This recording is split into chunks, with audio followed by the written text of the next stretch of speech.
How much from public housing, Mr. Carson? Probably in the neighborhood of, if you combine all the programs, 2 to 3 billion. 2 to 3 billion. How much from housing vouchers, Mr. Carson? Rather than go through a quiz on all the numbers, It's not a quiz, Mr. Carson. I have the time to ask you questions about things that you should have some knowledge of. If you have no knowledge of them, you can simply say so. Why would the Secretary of HUD not give the number, the amount that you're cutting from housing vouchers, Mr. Carson? Because you're the Secretary of HUD. Because you're making the cut. Because we've already talked about the total amount of the cuts. Well, the total amount does not help me when it comes to the housing vouchers.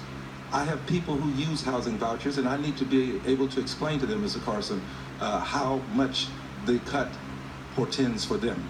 How much, Mr. Carson? Let's hear your number. Well, Mr. Carson, you're the witness testifying today. And if you want a moment to ask someone behind you, I would gladly accord you that moment. I don't want to open the book and look at the numbers. I see.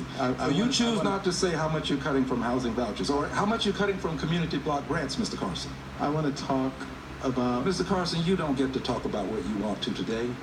You get to talk about what I want you to talk about. You get to answer the questions that I pose, Mr. Carson. Yeah, but I also get to answer the question the way I want. Well, you can answer them the way you want, but if you want to show a lack of knowledge, you can do this. It's quite all right, Mr. Carson. So now, how much from community development block grants, Mr. Secretary?